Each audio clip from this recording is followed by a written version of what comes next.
అందరికీ నమస్కారం అండి. 2019 నుంచి ఇప్పటి వరకు ఆంధ్ర రాష్ట్ర ప్రజానీకంతో ముఖ్యమంత్రిగా ఉన్నటువంటి జగన్మోహన్ రెడ్డి వారి జీవితాలతో చెలగాటమాడుతున్నటువంటి వ్యక్తి.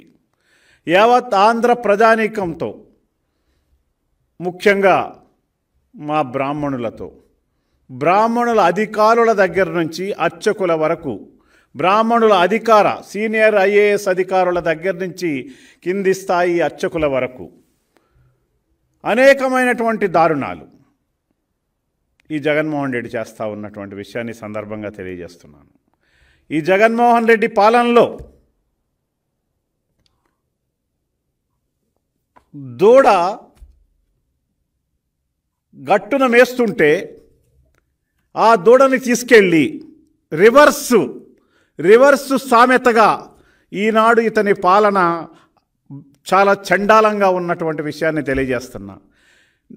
ఈ రాష్ట్రంలో 200కు పైగా దేవాలయాల్ని దాడి చేసి, విగ్రహాలను కూలగొట్టి, శ్రీరాముడు తల నరికి, వెంకటేశ్వర స్వామి విగ్రహాన్ని పడగొట్టి, దుర్గమ్మవారి వెండి సింహాసనాలను ఎత్తుకుపోయి, లక్ష్మీ నరసింహస్వామి అంతర్వేది దేవాలయ రథాన్ని తగలబెట్టి, ఇలాంటి అనేక రకాలైనటువంటి అరాచకాలను చేస్తున్న ఈ జగన్మోహన్ రెడ్డి పాలనను ఇంకా 47 రోజులు ఈ రాష్ట్ర ప్రజలు భరించాల్సినటువంటి పరిస్థితి ఉంది. అయ్యా, ఎందుకు నేను చెప్తున్నానంటే, నిన్నటికి నిన్న కాకినాడలో దేవాలయాల వీధిలో పెద్ద శివాలయం భీమేశ్వర స్వామి వారి దేవాలయంలో ఒక వైసీపీ నాయకుడు సిరియాల చందర్రావు అనేటటువంటి ఒక దగుల్బాజీ ఒక అర్చకుడిని, ఆ అర్చకుడు ఎవరయ్యా అంటే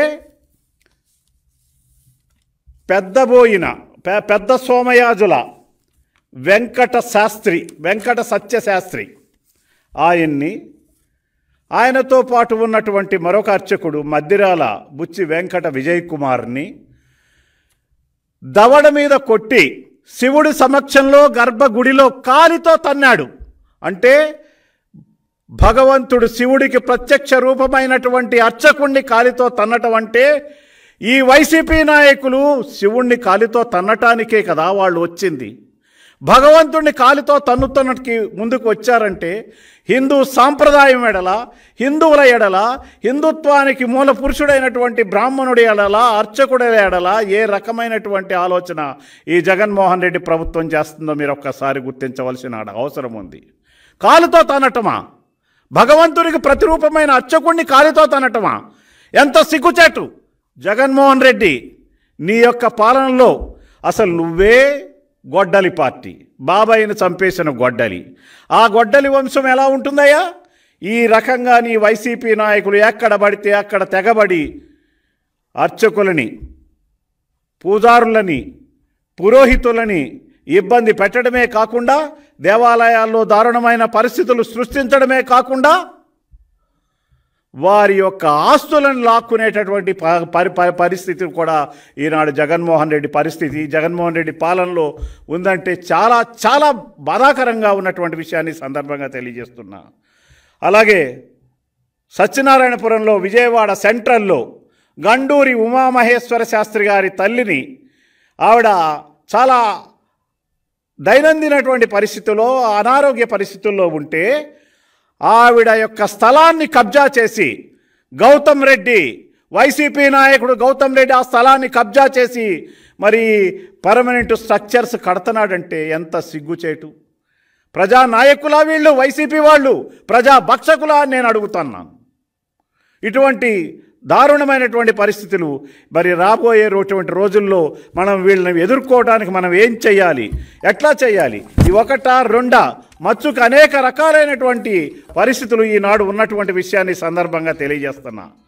యథా నాయకుడు తథా క్యాడరు అన్న చందంగా ఈ వైసీపీ నాయకుడు జగన్మోహన్ రెడ్డి ఏ విధంగా చేస్తున్నాడో అదేవిధంగా అదేవిధంగా క్యాడర్ మొత్తం ఈ రాష్ట్రాన్ని మరి ఈ రాష్ట్రంలో ఉన్నటువంటి సంపదలను కొల్లగొట్టి మరి అనేక రకాలైనటువంటి ఆస్తులను కొల్లగొట్టి ఈ బ్రాహ్మణ్యాన్ని కంప్లీట్గా మూల పడేయాలనేటువంటి ఒక కక్షపూరితమైనటువంటి వాతావరణాన్ని ఈనాడు జగన్మోహన్ రెడ్డి ఈ రాష్ట్రంలో బ్రాహ్మణ వ్యతిరేక పాలనని సృష్టించాడు, అర్చక వ్యతిరేక పాలన సృష్టించాడు, పూజారుల వ్యతిరేక పాలన సృష్టించాడు. ఈ యొక్క అర్చక బ్రాహ్మణ పురోహితులను వ్యతిరేకంగా ఏం చేయాలనుకుంటున్నావు? హిందుత్వానికి మూల పురుషులైనటువంటి వీళ్ళను తుదముట్టించినట్లయితే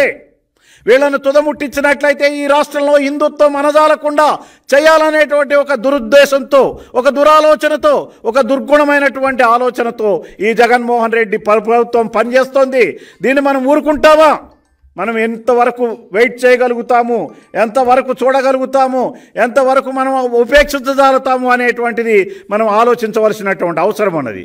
భగవంతుని సన్నిధిలో అందరూ ఒకటేనే ఇంగిత జ్ఞానం కూడా లేకుండా సిరియాల చంద్రరావు, కాకినాడలో సిరియాల చంద్రరావు చేసినటువంటి దారుణాన్ని ఏ బ్రాహ్మణుడు, ఏ అర్చకుడు, ఏ పురోహితుడు సహించేది లేదనేటువంటి విషయాన్ని చెబుతున్నాను.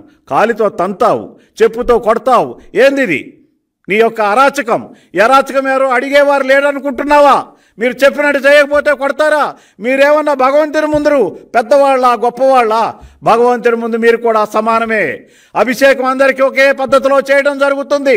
నిన్న పౌర్ణమి పర్వదినాన్న నువ్వు ఏ భక్తితో వచ్చావయా? బ్రాహ్మణ్ణి కొట్టి తిట్టి కాలితో తన్ని నీకు పుణ్యం ఎక్కడొస్తుంది? నువ్వెందుకు పూజ చేస్తున్నావు? నీ మొహారికి ఆ ఆలోచన అన్న తట్టిందా? నేను అడుగుతున్నా. మీరు చెప్పినట్టు చేయబోతే కొడతారా? మరి రాష్ట్రాన్ని రావణాకాష్టం చేసి జగన్ రెడ్డి వైసీపీ నేతలందరికీ ప్రజలేం చెయ్యాలి? రాబోయేటటువంటి రోజుల్లో ఈ అరాచకాలను అడ్డుకోవటానికి ప్రజలు ఏం చెయ్యాలి? అర్చకులు ఏం చెయ్యాలి? బ్రాహ్మణులు ఏం చెయ్యాలి? పురోహితులు ఏం చెయ్యాలి? దేనితో కొట్టాలి? ప్రజలందరూ ఈ యొక్క జగన్మోహన్ రెడ్డి ప్రభుత్వాన్ని తుదముట్టించడానికి వాళ్ళని దేనితో కొట్టాలి? ఒక్కసారి ఆలోచించండి. ఈ ఆలోచించి మన యొక్క శక్తిని ఏంటో రాబోయేటటువంటి రోజుల్లో చూపించవలసినటువంటి ఆవశ్యకత ఉందని మీ అందరికీ తెలియజేస్తా ఉన్నాను. ఈ 5 ఏళ్ల జగన్ రెడ్డి పాలనలో హిందూ దేవాలయాల అభివృద్ధి శూన్యం, అర్చకులకు వేతనాలు శూన్యం, పెంపు మాటే లేదు.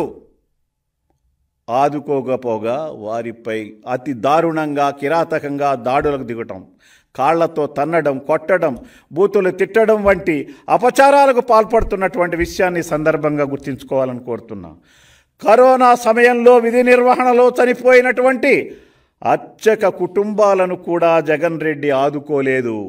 ఆనాడు కేంద్ర ప్రభుత్వం ఉద్దీపన పథకం కింద అండర్ ది డిజాస్టర్ మేనేజ్మెంట్ ప్రతి అర్చకుడికి నెలకు 5,000 రూపాయలు ఇవ్వాలనేటువంటి ఆలోచన ఉంటే ఆ డబ్బులు కూడా అర్చకులు ఇవ్వకుండా మింగేసినటువంటి వ్యక్తి జగన్మోహన్ రెడ్డి అని ఈ సందర్భంగా నేను తెలియజేస్తున్నా. ఇటువంటి దాడుల్ని ఇంతవరకు ఉపేక్షించేటటువంటి ఎలాగూ లేదు, ఉపేక్షించలేము. ఇంకా 47 రోజుల్లో మనం తీసుకునేటటువంటి ఈ చర్యలన్నింటినీ కూడా మనం జగన్మోహన్ రెడ్డిని కంట కనిపెడుతూ ఉండవలసినటువంటి అవసరం ఉంది. జనరల్గా టీటీడీలో జరుగుతున్నటువంటి కుంభకోణాలు, ఇలా ఏ దేవాలయం తీసుకున్నా ఆ దేవాలయాల్లో ఉన్నటువంటి కుంభకోణాలు, ఎండోమెంట్స్లో ఉన్నటువంటి కుంభకోణాలు, ఎండోమెంట్ డిపార్ట్మెంట్ ద్వారా మరి ప్రభుత్వ దేవాలయాల భూముల్ని, అలాగే తిరుమల దేవాలయాల భూముల్ని ఇలా ఎక్కడ పడితే అక్కడ, ఎలా పడితే అలాగా అన్యాక్రాంతం చేయటానికి ఒక పథకం ప్రకారము జగన్మోహన్ రెడ్డి, అటు టీటీడీలో భూమన కరుణాకర్ రెడ్డి, జనరల్ భూముల్లో వైవి సుబ్బారెడ్డి, చెవిరెడ్డి భాస్కర్ రెడ్డి, విజయసాయి రెడ్డి, ఇలా ఈ యొక్క రెడ్ల మొత్తం కూడా ఈ యొక్క ప్రజలని, బ్రాహ్మణులని, అర్చకుల్ని, వాళ్ళకు సంబంధించిన ఆస్తుల్ని, ఎండోమెంట్ భూముల్ని కబ్జా చేయటాన్ని తీవ్రంగా వ్యతిరేకిస్తున్నాం. ఇటువంటి పరిస్థితుల్లో మొన్నటికి మొన్న పశ్చిమ గోదావరి జిల్లాలో పంచారామ క్షేత్రం శ్రీ సోమేశ్వర స్వామి ఆలయ అర్చకుడి యజ్ఞోపవీతం వైసీపీ నేత యుగంధర్ అనే అతను తెంపటం, దీని దారుణాన్ని ప్రశ్నిస్తే అర్చకులపై దాడి చేయటం. కార్తీక పౌర్ణమి సందర్భంగా కర్నూలు జిల్లా ఓంకార క్షేత్రంలో భక్తుల రద్దీ దృష్ట్యా టిక్కెట్టు జారీ విషయంలో గొడవ జరిగి అర్చకులపై ఆలయ చైర్మన్ ప్రతాపరెడ్డి దాడి చేయటం, పలువురు వైసీపీ నేతలు అర్చకులను చెర్నాకోలతో కొట్టడం ఏమిటి? ఎంత బాధాకరం! నిజంగా ఒక్కసారి ఆలోచించవలసినటువంటి అవసరం ఉంది. వీళ్ళు పాలకుల నరరూప రాక్షసుల, పాలకుల ప్రజాభక్షకుల? ఒకసారి అర్థం కావట్లేదు నాకు. నరసరావుపేటలో త్రికోటేశ్వర స్వామి వారి దర్శనానికి వచ్చిన ఓ వైసీపీ నేత ఆలయ అర్చకుడు తనను మర్యాద చేయలేదని దాడి చేయటం. అసలు దేవాలయానికి మీరు ఎందుకు వస్తున్నారు? దేవుణ్ణి భక్తితో పరామర్శించి, దేవుణ్ణి భక్తితో కొలుచుకొని, వారిని ప్రార్థించుకొని, మీ సమస్యలను విన్నవించుకొని మీరు ముందుకు వెళ్ళటానికి వస్తున్నారా? వైసీపీ నేతలారా, ఆలయ అర్చకుల మీద దాడి చేయడానికి వస్తున్నారా? సిగ్గు లేకుండా ఏం మాట్లాడతారు మీరు? అలాగే కర్నూలు జిల్లా ఎమ్మిగనూరు మండలం పార్లపల్లి గ్రామంలో ఆంజనేయ స్వామి గుడి అర్చకుడు ఆలయానికి చెందిన భూమిని సాగు చేసుకుంటున్నాడు. ఆ భూమిపై కన్నేసినటువంటి వైసీపీ నేతలు ఆక్రమించేందుకు ప్రయత్నించడంతో పూజారి భార్య ఆ స్థలాన్ని కాపాడటం కోసం, దేవాలయ ఆస్తిని కాపాడటం కోసం పురుగుల మందుకు తాగి ఆత్మహత్యా యత్నం చేయటం దారుణం కాదా? మీ సొంత జిల్లా కడపలో గడ్డి బజార్లో సత్యనారాయణ స్వామి ఆలయ ప్రధాన అర్చకునిపై పలువురు వైసీపీ నేతలు దాడి చేయటం ఎక్కడికి పోతోంది? పశ్చిమ గోదావరి జిల్లా భీమడోలులో రామలింగాచార్య అనే అర్చకుడి ఇంటిని అధికార పార్టీ నేతలు కూల్చేయడంతో ఆ బాధ తట్టుకోలేక ఆయన భార్య పురుగుల మందు తాగి ఆత్మహత్య చేసుకోవటానికి ప్రయత్నం చేయటం. ఇలాంటి ఘటనలు, ఇలాంటి సంఘటనలు ఈ 5 ఏళ్లలో లెక్కలేనన్ని జరిగినటువంటి విషయాన్ని, ఆలయాల్లో అయితే కారణం లేకుండానే అర్చకులపై వైసీపీ నేతలు దాడి చేస్తున్న ఘటనలన్నీ చూస్తూ ఉంటే, మొన్న గోరంట్ల, గుంటూరు జిల్లా గోరంట్లలో వెంకటేశ్వర స్వామి ఆలయ అర్చకుడు ఆరోగ్యం బాగోక సెలవు పెడితే, సెలవు అడిగితేనే, ఆరోగ్యం బాగోలేదని సెలవు అడిగితేనే ఏకంగా అధికారులే అతనిపై దాడి చేయటం దారుణం, సిగ్గుచేటు. ఎవరికి? వైసీపీకి సిగ్గుచేటని తెలియజేస్తా ఉన్నా. మన పెద్దలు ఆనాడు 2019లో ముఖ్య కార్యదర్శిగా పనిచేసినటువంటి ఎల్వి సుబ్రహ్మణ్యం గారిపై అనేక సందర్భాలలో అనేక రకాలుగా బ్రాహ్మణుడు, ఆఫీసరు, చాలా సద్గుణ సంపన్నవంతుడు, దేవుని ఎడల దైవచింతన కలిగినటువంటి వ్యక్తి, మంచి అడ్మినిస్ట్రేటర్ అయినటువంటి ఎల్వి సుబ్రహ్మణ్యం గారిని దఫాలుగా అవమానపరిచి ఆయన్ని చాలా క్లిష్టమైనటువంటి పరిస్థితుల్లోకి తోసివేయటం చాలా దారుణం కాదా? ఎల్వి సుబ్రహ్మణ్యం లాంటి ఆఫీసర్లని ఈ రాష్ట్ర వ్యాప్తంగా, అటు బ్రాహ్మణ కులంలోనే కాదు ఇతర కులాల్లో ఉన్నటువంటి ఆఫీసర్లను కూడా ఈ యొక్క జగన్మోహన్ రెడ్డి తన అవసరాలకు వాడుకొని వదిలేయటం నిజం కాదా అని అడుగుతా ఉన్నాను. ఇటువంటి పరిస్థితుల్లో మరి దేవాలయాల మీద జరుగుతున్న దాడుల్ని ఈ రకంగా చూస్తూ ప్రజలు ఏం చేస్తారు? ఇంకా 47 రోజుల్లో ఏం చేయాలి ప్రజలారా? మీ అందరినీ నేను కోరుతున్నా, ఈ 47 రోజుల తర్వాత మనం దేంతో బుద్ధి చెప్పాల్సినటువంటి పరిస్థితి వస్తుంది, ఎలా బుద్ధి చెప్పాలి అనేటువంటి పరిస్థితి మనకు వస్తుంది అని ఒక్కసారి ఆలోచించమని నేను కోరుతా ఉన్నా. వైసీపీ నేతలందరినీ కూడా ప్రజలు 47 రోజుల్లో తరిమి కొట్టాలి. దేనితో కొట్టాలి అది మీ అందరికీ తెలుసు. 47 రోజుల్లో దానితో కొట్టి సాగనింపవలసినటువంటి వైసీపీ ప్రభుత్వాన్ని సాగనింపవలసినటువంటి అవసరం ఉందని ఈ సందర్భంగా తెలియజేస్తున్నాను.